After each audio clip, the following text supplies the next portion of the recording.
Our Ministry of Information, from here on referred to as Cominfo, has somewhat of an infamous reputation for blocking nearly 800,000 websites. Cominfo has even recently tried to block Steam, one of the biggest websites for the distribution of games. The attempt to block it failed, however, when there was a public outcry about the horrible repercussions it would cause to the developers and players. Ladies and gentlemen, my name is Daniel from Esematica, and today I, as a student representing the internet users in Indonesia, would like to deliver an important message related to the practice of blocking platforms and websites outright. As we know, little barrier to entry is put on the internet, and competition is fierce. To stand out, content creators must push their creative minds and find a way to ingeniously make interesting content, reaching millions of people in so little time. It means the internet has given them so many opportunities to share their skills, abilities, and thoughts in a creative way that no other medium can offer. On the other hand, the internet also invites those who spread promiscuous and negative content. Take, for instance, a simple hoax. Moreover, videos promoting promiscuity and pornographic content galore on the internet and will eventually find many people willing to spend time and even money on it. These negative and horrendous contents are clearly dangerous for the users, especially our youth. Hence, represented by Cominfo, the government exercised its authority in controlling the internet to fulfill its duty to keep the users, us, you, and I, safe by limiting access to these contents, blocking them. Simple, isn't it? Except it's not.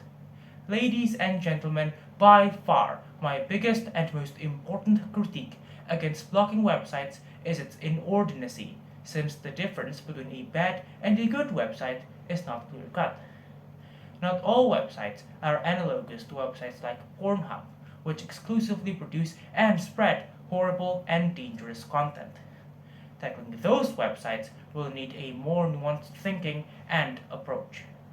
Some platforms allow people to post and comment freely. Should this website be blocked, thousands of honest, well intentioned people will also lose their ability to post, share, and grow themselves on the internet. Blocking will also disincentivize the creation of creative content and damage the content available on these websites.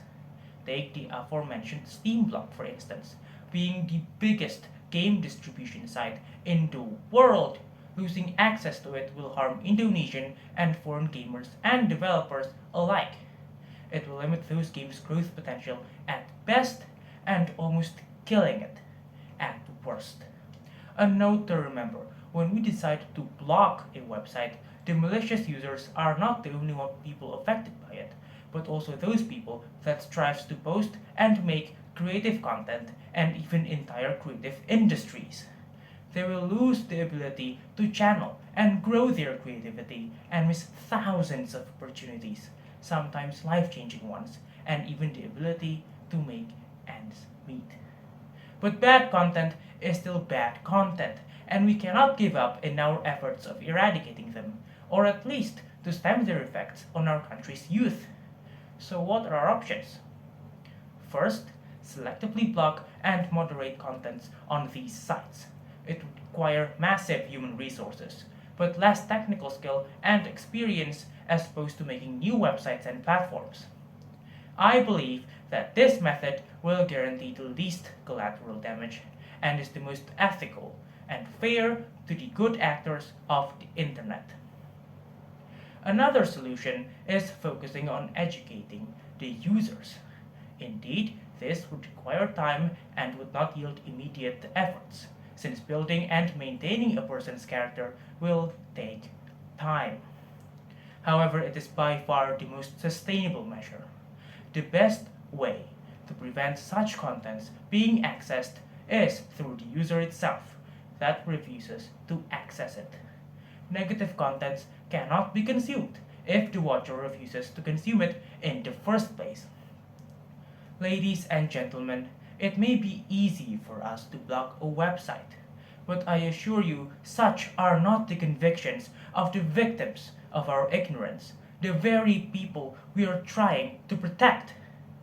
In the end of this speech, I invite you all to use the internet wisely and keep finding ways to be prolific despite the blocking issues. We control the technology, not that the technology controls us. Thank you.